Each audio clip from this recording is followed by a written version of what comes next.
عايز واقع. اتفضل. السلام عليكم. يعني ايه ديكتاتور؟ يعني انا ممكن اجي اقول لك ان انت ديكتاتور في المحطه بتاعتك، مش هقول لك واقعه. انا ممكن اكون ديكتاتور. لا بس اقول لك واقعه. اتفضل يا اخي. السلام عليكم. عليكم السلام ورحمه الله وبركاته. دكتور وسام، اهلا وسهلا. اولا الف مبروك الله يبارك فيك. القناه. مش عايز اقول الف مبارك عشان خلينا الف مبروك احسن، حتى لو كان فيها لحن يعني. بس انا كنت بس عايز اسال سؤال على القناه، وبعد كده عندي شويه نقط هقولها للاستاذ مجدي. اتفضل. الدكتور مجدي اسف. اتفضل. القناه بيحصل فيها تشويش فجاه كده وبعد كده ترجع تاني، هل ده ان شاء الله يومين ثلاثه والموضوع ده ينتهي تماما. احنا بنعيد تظبيط هندسه الاستوديو ان شاء الله باذن الله، ربنا يوفقكم باذن الله. انا بس اتابع على الدكتور مجدي، معلش بس يتحملني الدكتور مجدي. بس عدي موضوع ايران بقى. نعم عدي موضوع ايران. معلش بس فيها نقطه بس انا مستغربها شويه. يعني الدكتور مجدي بيتكلم على توجه ان حضرتك عنده مشروع توجه اسلامي، بس ابجديات ان انا يبقى عندي مشروع توجه اسلامي ان انا اعرف ابجديات الصراع الدائر. فلو انا عندي افكار قديمه جدا عن الشيعه مكتوبه في الكتب القديمه جدا ان ما بيسبوش وكذا وكذا، لازم اعمل تحديث للافكار دي بالواقع المعاصر الموجود دلوقتي. فانا استغرب جدا من الدكتور مجدي اتفاق ايران واتهام كل الدول اللي حوالين ايران ان حاولت زي مثلا. هو بيدافع عن الانظمه اهو. انت بتدافع عن الانظمه اهو. نعم بتدافع عن الانظمه اهو. بس هو بيقول ان انتوا ما بتحبوش الانظمه اللي بيقولوا الراي ده. لا ادافع عن الانظمه، بس انا مستغرب ان حضرتك بتقول انا مش شايفه. هات لي نظام واحد كويس، قول لي اسمه ايه. لا قول لي اسمه ثلاثي، نظام وطني سني. قول لي نظام وطني سني في منطقه الخليج اسمه ثلاثي ايه؟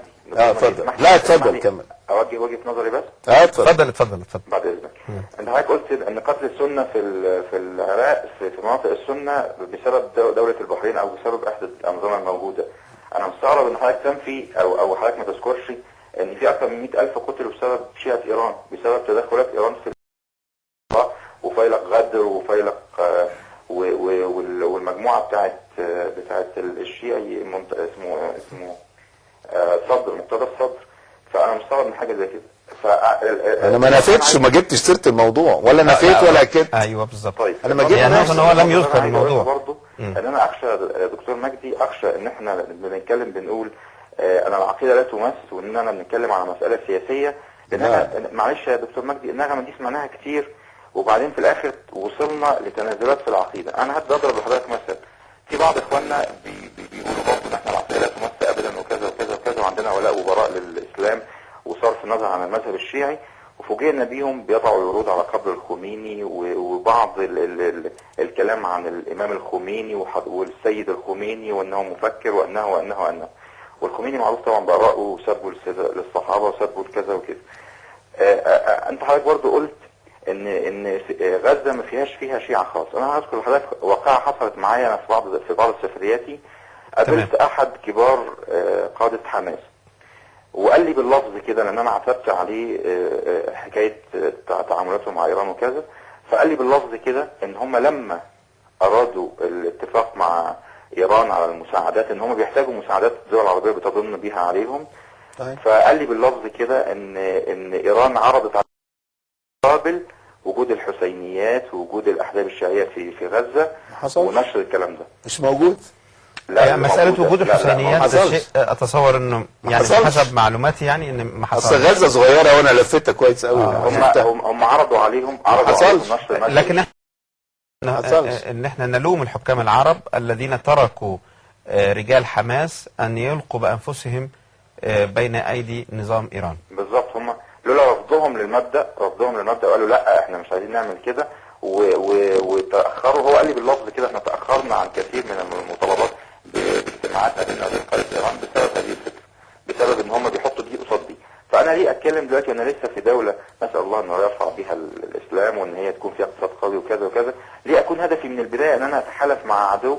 ابجديات اللعبة ان انا ابقى عارف عدوي مين. واللي بيحصل دلوقتي يعني فترة ما قبل الثورة كان بيحصل هجوم شرس جدا من الشيعة في مصر هنا بتعاني منه مدينة 6 اكتوبر مثلا، واللي عايش في 6 اكتوبر عارف ان فيها كام طلبوا انهم يعملوا حسينيات في هنا في اكتوبر، وعملوا حتى في مدارس انا ممكن اذكرها بالاسم. لا مش داعي. ما فيش داعي طبعا. في مدارس فيها اطفال كتير شيعة، اولياء الامور اشتكوا جدا للمدرسة من كثرة الشيعة مختلفين حضرتك عن اليهود والنصارى عن المحاربين الاسلام، بلاش نقول كده يعني، عن المحاربين الاسلام، ان الشيعة محاربين فطريا بيتعاملوا بمنتهى الهجومية على اي حد. تمام. بيحاولوا ينشروا دينهم. تمام.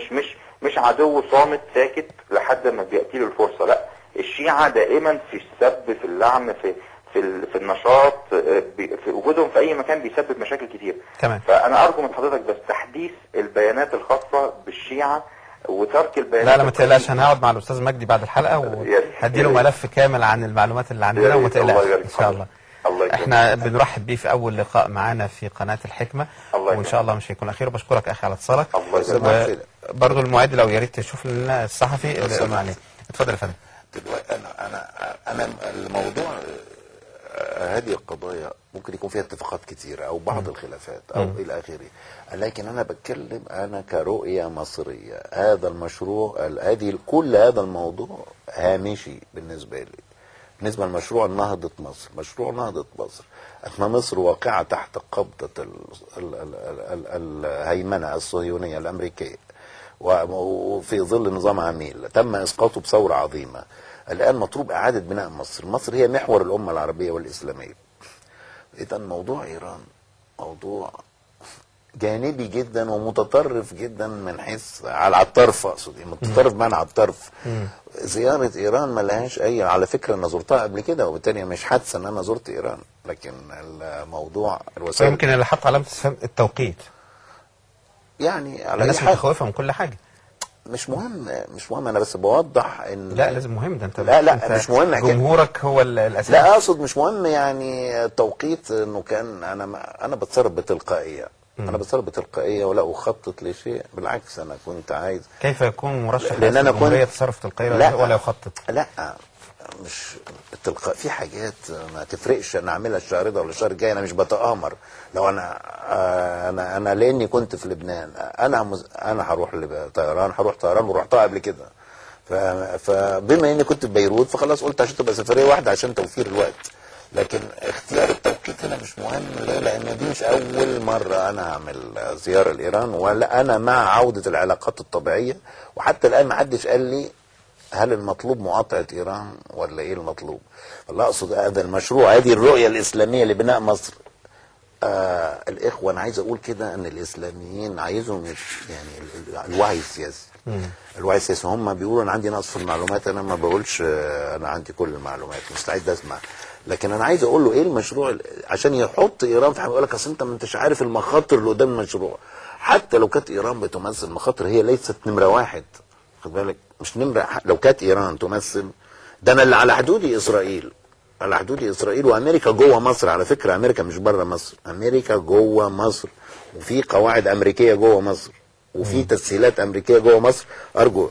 فأنا عايز أقول الترتيب، أنا عايز العناوين المشروع عشان يتحط زيارة الإيران تتحط إنها مالهاش علاقة بالبرنامج ده، يعني ما هياش حاجة مهمة. كما لو إن أنا مشروعي إن أنا أعمل تحالف مع إيران، هو تحولت الموضوع تلخص لكده عشان زرت إيران. طب كويس، وأنا لو رحت تركيا هتتبسط، ودلوقتي واحد الموضوع هيتوازن. أنا عندي لقاء مع أردوغان قريب إن شاء الله، هيبقى إيه الرد ساعتها؟ لا هتلاقي ترحيب شديد من طب خلاص، يبقى إذا أنا مش وغزة وبني غازي والسودان، يعني ده برنامجي في الزيارات، لكن مع الوقت الانتخابات. بني غازي ازاي؟ بني غازي فعلا؟ في ظل هذه الظروف؟ طب وماله، عن هيموت يعني نستشفى. لماذا حزب العمل التوجه الاسلامي؟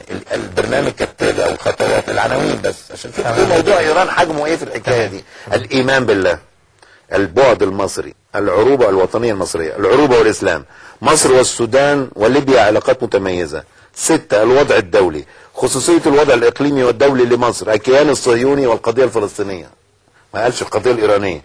8 البناء الاقتصادي والتنميه المستقله. خلاص كده الوضع الدولي خلص. التنميه المستقله بالتفصيل، اصلاح السياسي وقضايا الحريات، مبحث حول الديمقراطيه والشورى، المبادئ العامه التي تحكم اداره الاقتصاد ومنها الزكاه وحاجات زي كده، الزراعه، الصناعه، العداله الاجتماعيه، ما هو موقع المسيحيين المصريين في مشروعنا الاسلامي، البحث العلمي، الصحه والبيئه، مبحث حول البيئه في مصر، الرياضه اللي هي الرياضه الكوره والحاجات دي، بناء الجيش وطني قوي محلي، المراه والاسره، الاسكان والتخطيط العمراني، التعليم، الثقافه والاعلام، وطريقنا لتحقيق برنامجنا.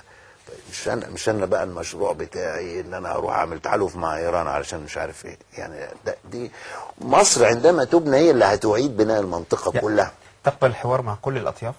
طبعا. يعني لو الشباب دول طلبوا من حضرتك ندوه مفتوح فيها النقاش ساعات طويله، يناقشوك بما عندهم من افكار حول، وانا ما عنديش حاجه غير كده اساسا. انا كل حياتي ان انا اتقابل مع الناس واشرح مشروعي الفكري واتقبل اراء الاخرين واعدل في مشروعي الفكري، ما عنديش مانع اطلاقا، وبغير في ارائي وافكاري.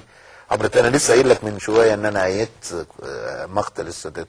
نعم. وبعدين راجعت نفسي فيه بعد كده، مش عشان اي مكسب سياسي، لانه خلاص حتى مقتل السادات بقى عادي، ما فيش فيه جريمه. لما كان جريمه تأييده كنت معاه، لما دلوقتي اصبح يمكن مش مطلوب ان انا اهاجم اغتيال السادات، انا ما هاجمتوش، بس تقييمي كده انه كان غلط، فانا مستعد اغير ارائي وافكاري. فاذا كان عندهم اي اقتراح اقول لهم يحددوا مكان نتقابل فيه. عشان احنا ممكن نرتب لحضرتك هذا الامر هنا من خلال يعني قناه الحكمه، مش تصوير داخل الاستوديو، لكن نستطيع ان نقيم هذه الندوه. يا ريت. ويكون معنا من يطرح، بس يبقى مدركين ان ده خارج موضوع الرؤيه الاسلاميه. لو كان في حد رايه ان مرشح للرئاسه المصريه انه هيكون موضوع الرئيس الحرب على الشيعة، انا رايي لازم ياخدوا راي الناس اللي بتفهم في السياسه وياخدوا راي رجل الشارع. لا، الناس بتبقى عايزه تطمئن الى عقيده وفكر من سيرشحونه.